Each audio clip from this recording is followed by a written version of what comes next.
You think you're too cool for school. But I got a news flash for you, Walter Cronkite.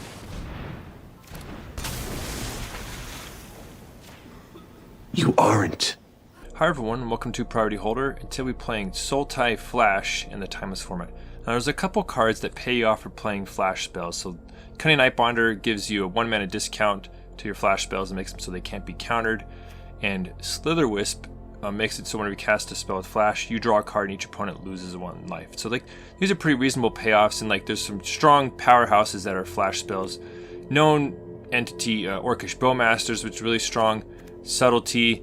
And then we can also run stuff like Nowhere to Run, Hope-Ender Coatl, Tishana's Tidebinder, and Mystic Snake. So basically all of our threats have some sort of interaction, and we're trying to disrupt the opponent while putting stuff onto the battlefield and keeping them off balance. And one thing I noticed as I was building this deck, I'm like, wait a second, there's not a lot of 1 mana spells I want to play. Let's make it a Chalice of the Void deck. So we're going to try and lock out some opponents and surprise them. Well, this hand is good against small creatures, so we'll have to see what we're up against. And opponent drops a Swamp turn 1, and their Thoughts using us. Nothing we could do about that, so they're going to get their choice of stuff from our hand. They do have a priority pass, so I don't know if they like are holding back like a Grief or if they have like a Surgical in hand. So have to keep that in mind. Seems clear just to play a fetch and get a Surveil land.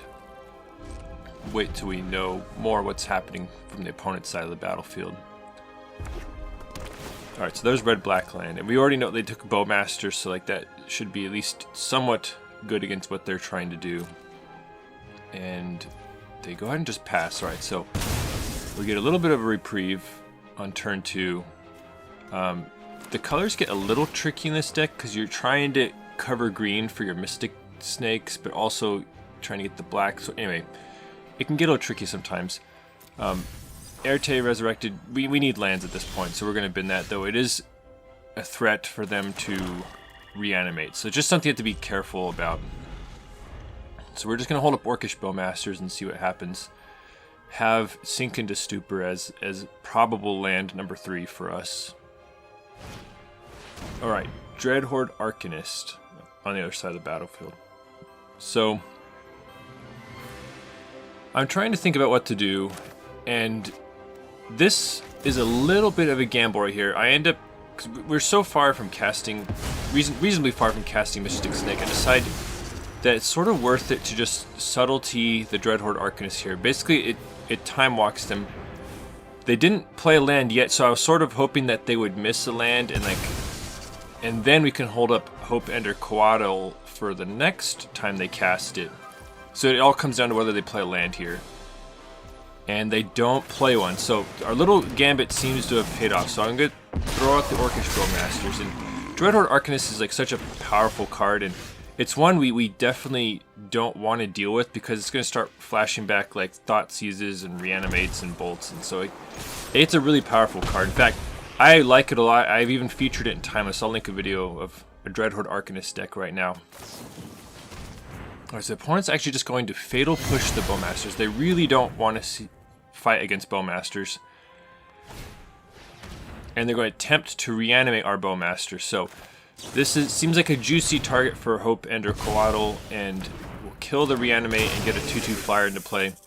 And we're feeling pretty nice. Well, we're feeling pretty nice. Here comes a Pitchcast Fury to take down both of our creatures. So I honestly think Fury is underrated in Timeless. Like, I love that card and play it quite often. I think it's exceptionally strong. So they're going to nuke both of our creatures. We're feeling okay though, because we have Subtlety to presumably, like, you know, like memory lapse their Dreadhorde Arcanist. And then once it even resolves, we already have Nowhere to Run at the ready. So feeling pretty decent about that. Need to lock in the second black source for some of our spells. Going to go ahead and play Subtlety and put that, you know, presumably back on top of the library. Maybe they've given up on it by now. They'll shuffle it and put it on the bottom. Nope. So they're still haven't given up. Still have a little ways to go. They have 15 life. We do have a Subtlety in play.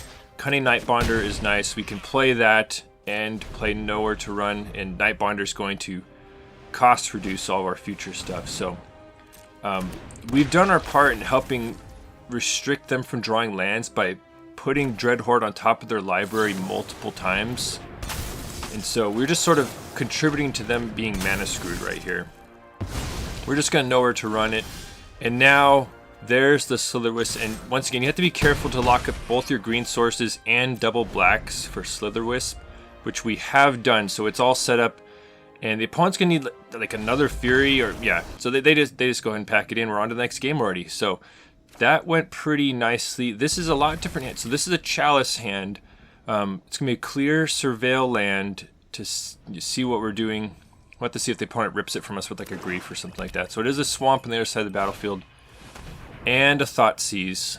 And usually they're going to snag Chalice. But the opponent lets us keep the Chalice. So I'm sort of shocked. But the thing is, and I didn't realize this till after fact, the fact they took Mystic Snake is like a huge tell. So like usually like see Swamp Thoughtseize, you're thinking like some sort of black scam variant or mid-range or something like that. But it's going to become clear in a second what the opponent's playing. But it could potentially be clear from what they Thoughtseized. And so I need to work on being more locked in on that. Because that now we see, now it's obvious what the opponent's playing. The opponent's on Show and Tell. But just Swamp Thoughtseize could have been so many different things. But the fact they took like our hard counter should have clued us in right there. So, but they did leave Chalice behind. So now it's a question of, and so I was going to play the island. You see me swap for a second because the opponent is running Thoughtseize. And so, in my mind, I'm like, okay, I don't want to get like my land Thoughtseize. So I'm going to keep the one that can't be Thoughtseize. But with Chalice, we should be safe anyway. So maybe that was just pointless 3 damage. But anyway, if you enjoy seeing flash threats and Chalices, please Floodplates drown under the like button as we continue this fight against Show and Tell. So now we have Tishana's Tidebinder up. So what we're going to do is, assuming they crack their fetch and step, which Show and Tell is bound to do because they have tons of Surveil lands, we're just going to stifle it with Tidebinder right here. And just try and put them off their mana. And so that was a successful stifle, so we like Stone Rained them with that. And we just, that's like our best way to fight them in this matchup, unless we have like, Mystic Snakes or Hope-Ender Coatl. So they do have a tap land, so it has bought us at least one more turn against getting like a Show and Tell dropped on our head. So the question is, can we keep up the fight though? So we have a 3-2 in play and some options in hand. Mana is a bit awkward. We cannot cast Slitherwisp, so we'll have to be aware of that. Alright, so Tidebinder is going to connect in. And hoping to have a little bit more time, but it could end very quickly if they slam a Show and Tell, so we have to be cautious. So we have to see if they've assembled it. And we were able to slow down their mana by quite a bit. Alright, they're also playing white for some reason. I don't know, swords or something like that. Now, they just passed, so we're going to throw out a Nightbonder, see what happens, and throw out the other Nightbonder. So this is going to drastically increase our clock. Not only that, it's going to restrict them from shocking in more lands and stuff like that once we hit them for 7 here. And I'm trying to figure out what the opponent, why they shocked in the Hallowed Fountain. Are they going to do something, so now, their life total is critical right now. And it becomes clear they needed, or at least they wanted to keep one of the cards in their graveyard for the dig through time right here. So this is bad news for us. This is going to dig 7 cards deep, get 2, and they've already had an assembled the team, so they have, they've been assembling stuff already. So can we get there? Is the question. The opponent fires off a Dark Ritual, probably reflexively, but our Chalice is going to lock that out. So Chalice just gets the Dark Ritual. The opponent sees that. So they did find a Show and Tell, and we don't have any means of stopping it right now. So we just had to let it resolve and pick what to put in play. And at first I'm like, alright, do I put a Tidebinder into play to just try and counter a Atraxa, or just a Subtlety as a flyer? But then I'm like, wait, no. we should put Slitherwisp in play. 1, because we can't cast it yet. 2, because it has a trigger that deals damage to the opponent. And so the opponent does have the Omniscience. However, their search piece is a Brainstorm, which we can block with Chalice. And so, and the opponent just packs it in. So that was awesome. So we had the win anyway. Like, in response to one of their spells, we could have fired off both of our flash threats and just killed them on the stack, barring like a Born Upon the Wind or something crazy like that. So so we had just enough time, and Chalice actually did some work against Show and Tell there. So here we are in the next game, dropping a fetch, going to see what happens. All right, Dragon's Rage Channeler, a nice juicy target for our Orcish Bowmasters. At least it would have been, but here is Grief. So that is pretty unfortunate. Like, it seems clear they're going to take Orcish Bowmasters because that's just like a huge play against their Dragon's Rage Channeler here. So was feeling pretty good, but now no, not nearly as good. But we still have like Mystic Snake and Ertai, so like we're not completely out of it yet. Hedge Maze, and then Gloomlake Verge. I mean, we have 2 4-drops in hand. Like, I think at this point, well, I don't know. I end up keeping it just to play it safe, but I could see an argument as to holding it back. Now, I'm just gonna go ahead and get rid of the Dragon's Rage Channeler now. Like, there's, you know, you can possibly hold it back, but then they're just gonna start racking up surveils with it, and like, we don't want them to load up their graveyard and get that selection in. So we're going to, all right. So, and then the opponent drops a Psychic Frog, and I'm just like, dang it. Okay, and then we have the Hope-Ender Coatl a little to the, not that we would have, you know, we were turned behind them. So Psychic Frog is tough. So that is the main vulnerability of this deck right here, is it can't deal with things very well that are in play that aren't like, you know, if you can't kill it with nowhere to run, because Psychic Frog can outgrow it, or Orcish Bowmasters, then this deck has a hard time. And, you know, it does have Ertai as a way to like kill, you know, we only have a couple of those and it costs 4 mana, so things in play can be tough. I decided to just Hope-Ender Coatl to see if we can counter the Thoughtseize, and it at very least ties up their mana. Okay, so they are going to pay for it. So we get our Coatl, but they're going to take either Ertai or Mystic Snake. Yeah, Ertai makes sense here because that can deal with the Psychic Frog. So the opponent's going to shock in their last land and attack in, and this is where things just start going bad. So I'm going to block here, but the opponent just simply needs to pitch a card and Psychic Frog will eat it up. But at least they're going down a card rather than drawing a card, and then they play Death Shadow. So things are not going well right now. The Psychic Frog has already grown, and they have a Death Shadow at the ready. So I'm gonna shock that in. I mean, the Mystic Snake is face up, like they know it's possibly there. And let's see what the opponent does. So they go ahead and play their fetch land, and you know they attack in, and I'm going to attempt to just ambush block the Death Shadow. A little out of practice playing against Death Shadow though, because they actually have a fetch they can crack to grow the Death Shadow at instant speed. And they go ahead and give the Psychic Frog flying in response, just to make sure we can't deny them the card. But you know, I block the Shadow, they can fetch, and then that's just like a massive blowout. So this is a matchup where if we could have slammed a Chalice early on, might have been feeling a lot better. But Psychic Frog is one of those cards like we absolutely need. Like basically our Ertais are like the only consistent way to take care of it, which we did not have. So we're gonna cycle the Triome to see if we draw something by some miracle. But I mean, Slitherwisp could maybe start getting us there if it draws us some cards, but it's getting out of hand quickly, and the opponent has a hard cast Grief. So we're going to pack it in. That was a tough one. Move on to the next game. This hand is reasonable. The Surveil, we're going to need to like dig pretty aggressively for land number 3, considering our curve right now. The opponent casts Once Upon a Time and grabs Athasa's Oracle. So Has to be some sort of combo deck on the other side, and they play an MDFC into a Birds of Paradise. And at first I'm like, I did not know what the opponent was cooking over there. But then upon, further on in the game, I realized what was going. There's another MDFC, and they're going to Thoughtseize this, get their pick of. So they take the Bowmasters to protect their Birds of Paradise, and they play Assembled Team. So obviously the opponent's a combo deck. We've seen Thassa's Oracle, we've seen Assembled a Team. The question is, what is the combo? And we happen to draw a Chalice. We're definitely going to slam Chalice. We've seen Birds, we've seen Thoughtseize. Presumably there's Dark Rituals in there.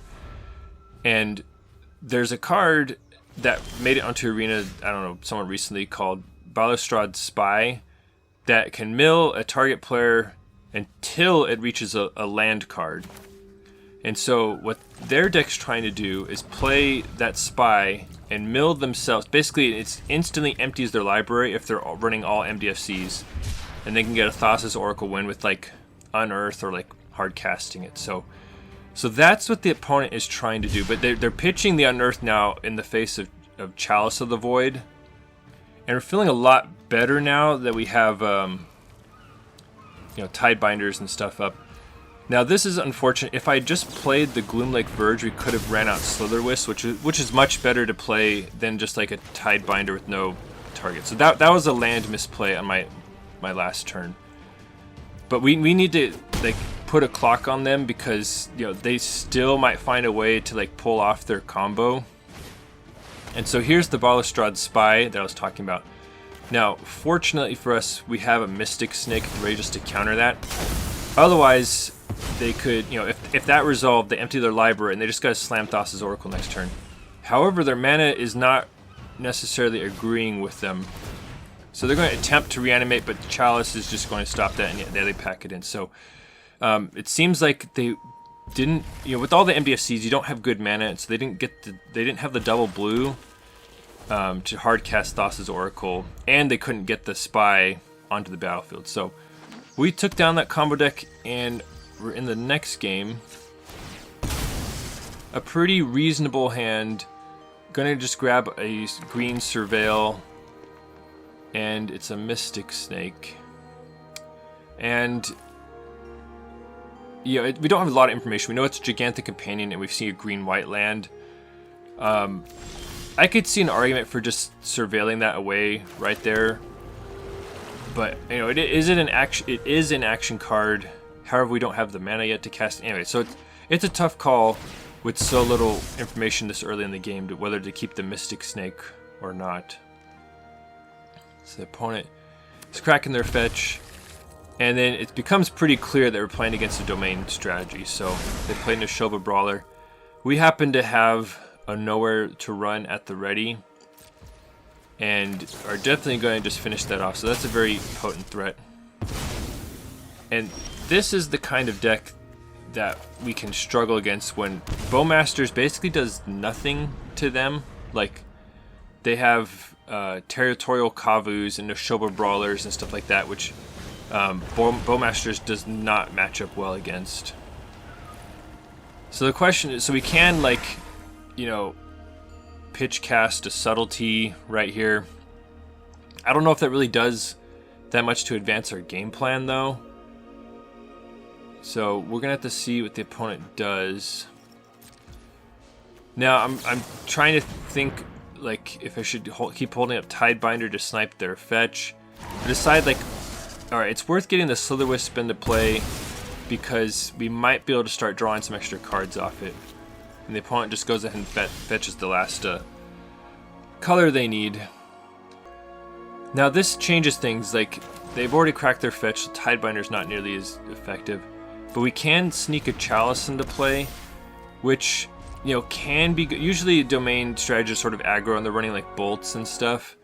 But they also have a ton of things that aren't got by Chalice. So the opponent is just going to Tribal Flames down the Slitherwisp, and they have the Leyline Binding, which presumably is going to grab the Chalice. So this Chalice is not very good against Domain, unless you put it on X=2, but once again, they always have Leyline Bindings to get rid of it if they need to. So it's way stronger on X equals 2 because it hits the brawlers, hits the Kavus, hits the tribal flames or bowmasters and stuff. But they have lots of ways to deal with it, so not at its best. And this is where keeping that Mystic Snake is sort of hurt. Like, we've just been stuck on lands. Like, you can't deploy everything. We would be so happy if we could hold up a Subtlety here.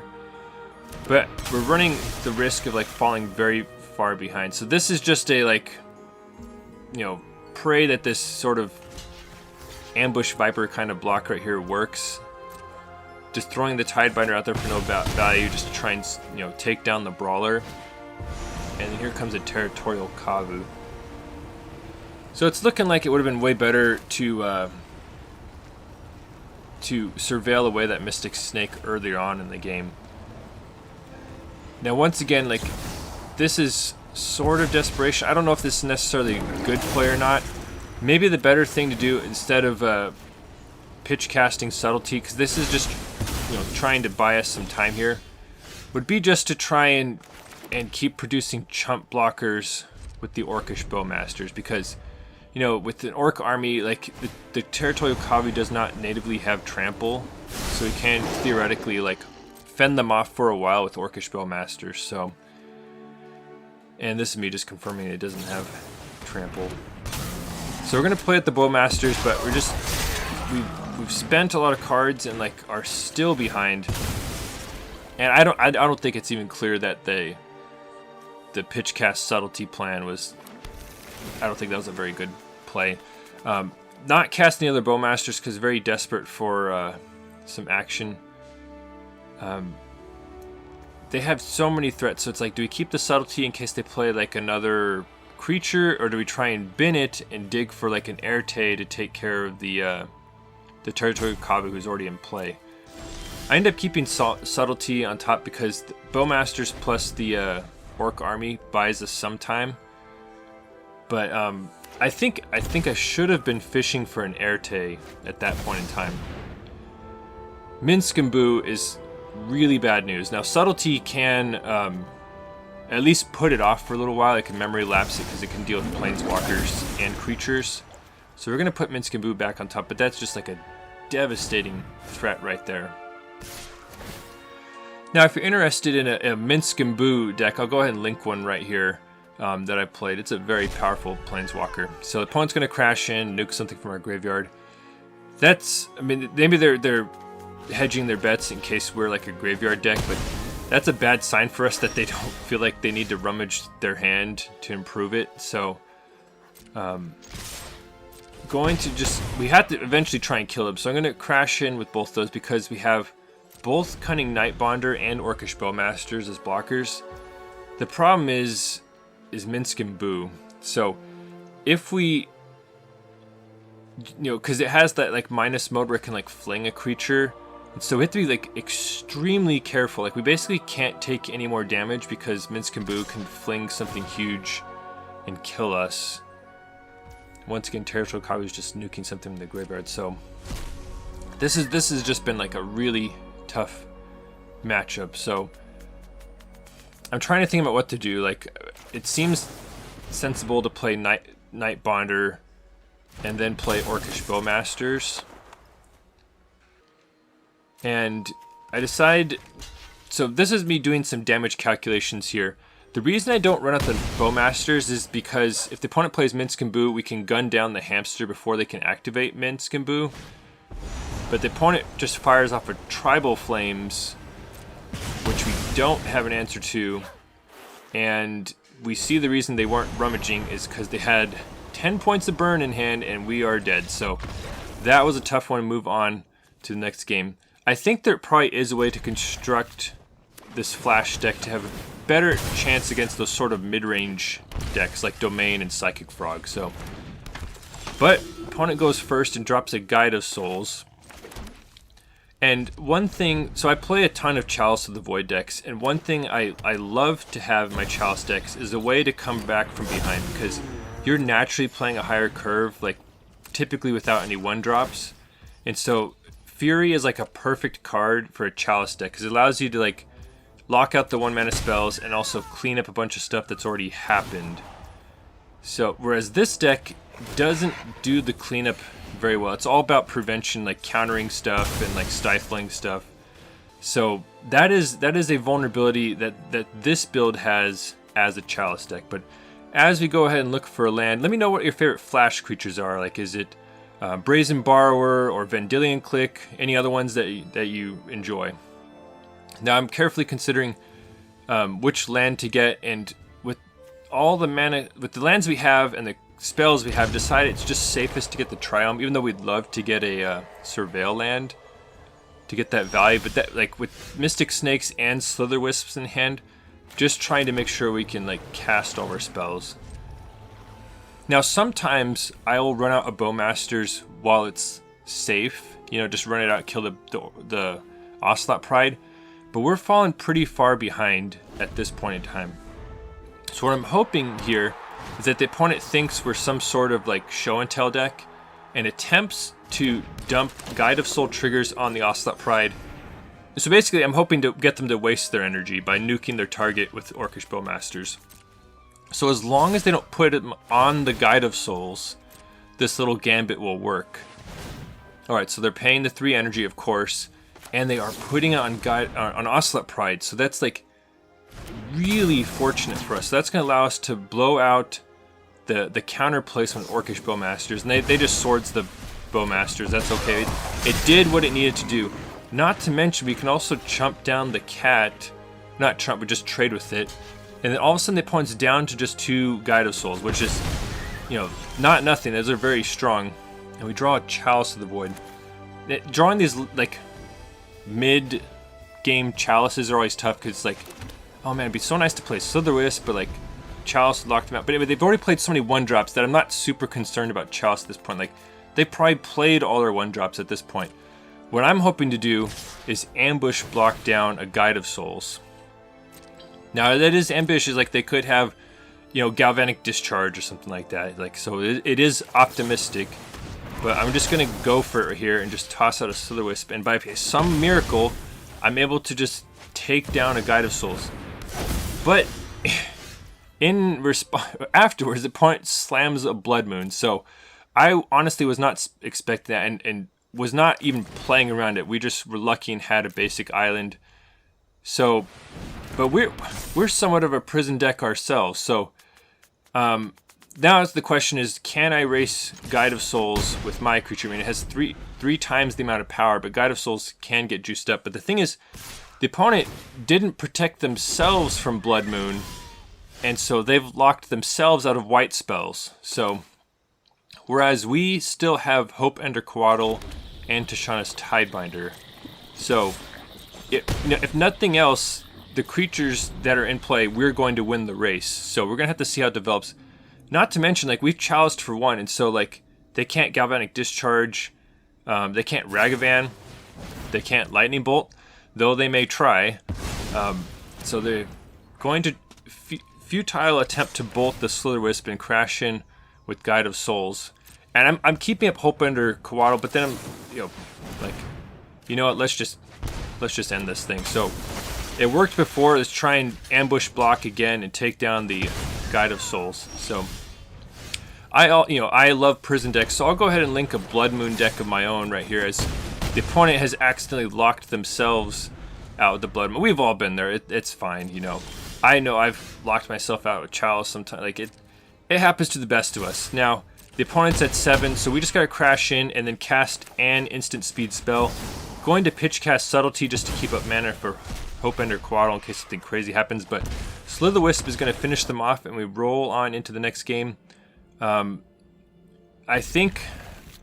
don't know if this hand should have been a snap keep like I had, because I don't know if I quite appreciated us not having any black mana. We have green, we have blue. So Ocelot Pride. So this is sort of an extreme play, but I'm actually going to pitch cast Subtlety on their turn 1 Ocelot Pride. The reason being is that it's a strong card. They'll probably put it on top. If not, they'll, you know, put it on bottom and then we like effectively killed it. But if they put it on top, we just Chalice for 1, and then we've basically made it a dead draw in their hand, and hopefully are locking out a bunch of other stuff. So I'm actually feeling pretty good, though we are racking up the black spells in hand without a way to use them.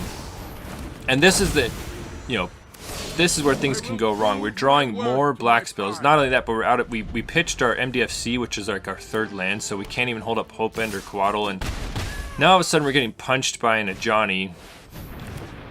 And then they follow up with an Extraction Specialist, and so at first I'm like, okay, is this some sort of like different version of energy that I haven't seen? The Specialists can be pretty nice, you know, pulling, you know, stuff out of the graveyard, and anyway, it's not unheard of that you would play it. Now I'm worried about an Ajani flip, so I'm just gonna know where to run here. But honestly, maybe should have just tried to go full upside and like sneak in a Slitherwisp. Now you may not have caught that the opponent played a Cavern of Souls on the other side of the battlefield, which means if they wanted to, they can power things through Chalice of the Void. So, but the thing is, interestingly, they named human with it and not cat. And so I'm like, okay, well, they didn't even try to force through their Ocelot Pride.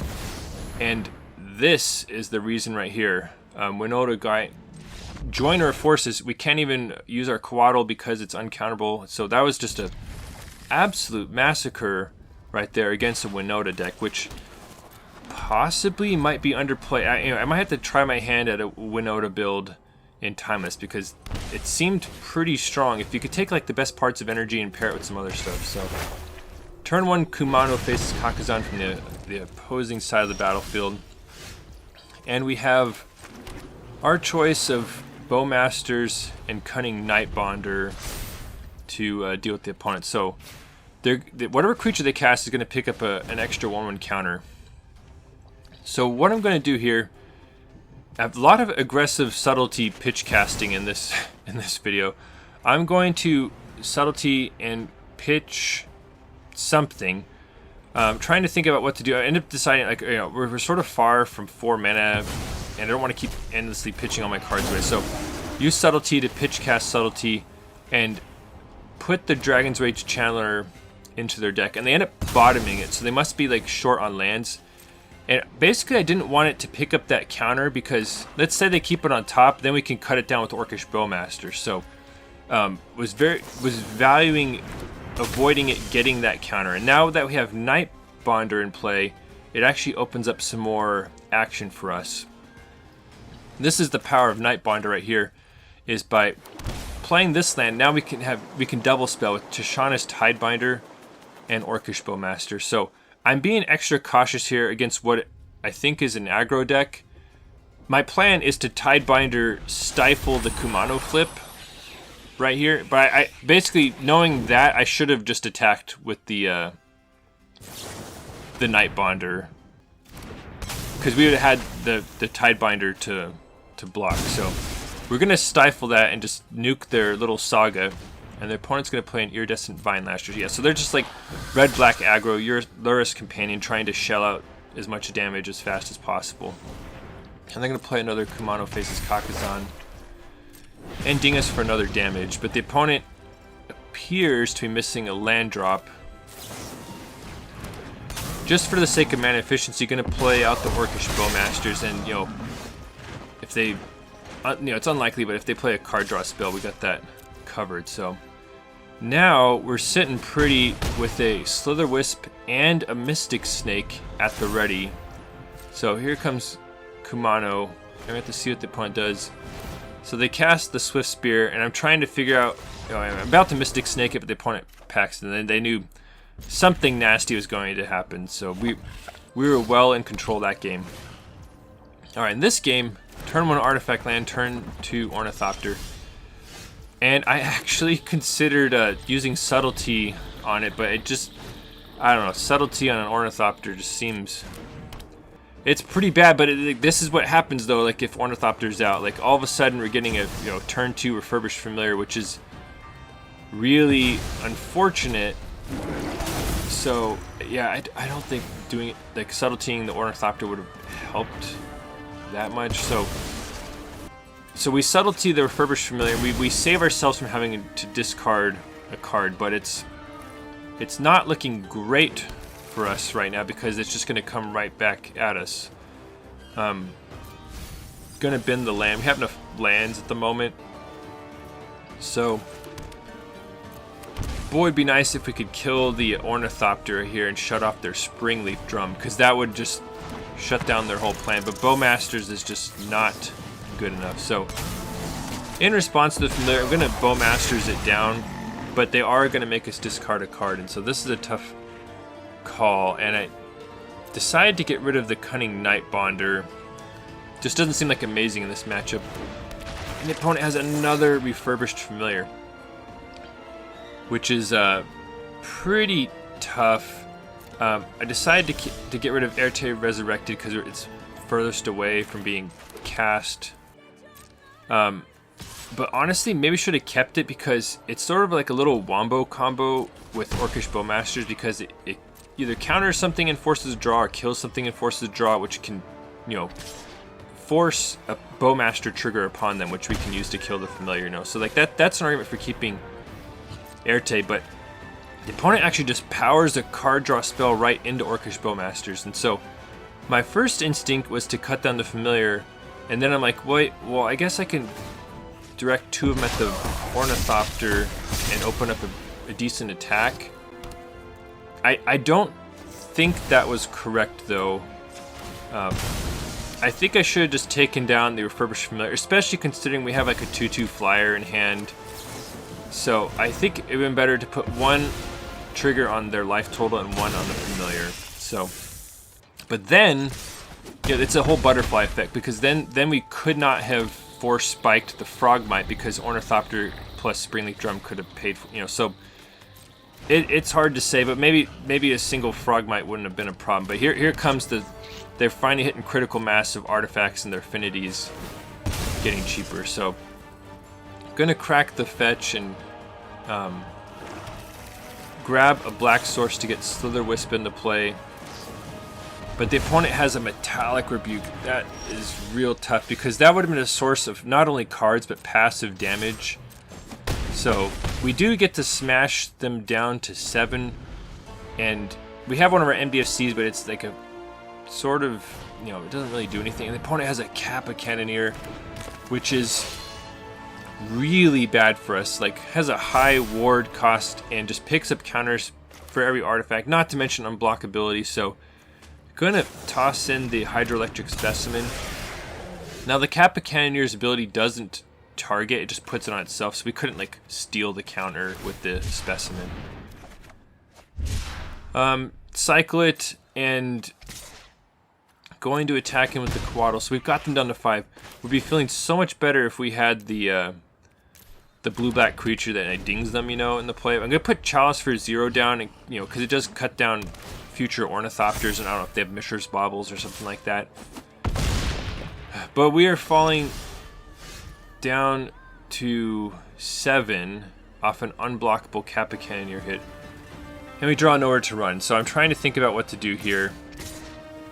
And this, I don't know, I'm just trying to like make something happen here. And nowhere to run is gonna allow us to like kill the Mirror Enforcer and like win that combat, but it's just honestly not great. Like, we're just banking the opponent not drawing an artifact, which is unlikely in their deck. We can use it as like a fog against the Kappa Cannoneer, but it's just like, that just seems like a losing play. And the opponent does eventually, you know, it's not surprised they find an artifact and block up the win. So playing this strategy is pretty interesting, and I feel like this build has a lot of room for improvement. Like, I do not feel like I'm close to the ceiling of it yet. Like, there's so many things you could play, and like I'm not confident in the configuration. And like I said during the games, like, we just have a hard time dealing with stuff in play that just doesn't care about Bowmasters or nowhere to run. Like, we can just get overwhelmed at times. And I have played a similar deck in blue-white before, that's blue-white prison control. I'll link it in the description. And it plays more lock pieces and plays a lot of instant speed stuff. And one thing I was thinking during the games is like, man, it would be really nice to have Solitude, you know. So I could see possibly swinging this deck into Esper colors, but you have to really add a bunch more white spells, possibly get rid of Nowhere to Run and find like an equivalent spell in white to give you enough stuff to pitch cast Solitude. and that might just be a better way to handle it.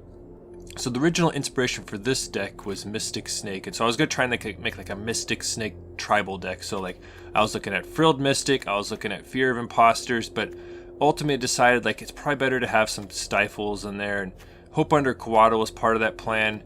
So anyway, I'm not quite sure what direction to take it, but you could see there's a lot of things you could do, you know, Spell Queller's going the blue-white. So but anyway, let me know your thoughts in the comments, but thanks for watching. Thanks for watching the video. I hope you enjoyed it. And if you want to see even more nonsense, please consider subscribing. And if you already subscribed, thank you for your support. Your engagement with the channel helps me know what the people want. Thank you.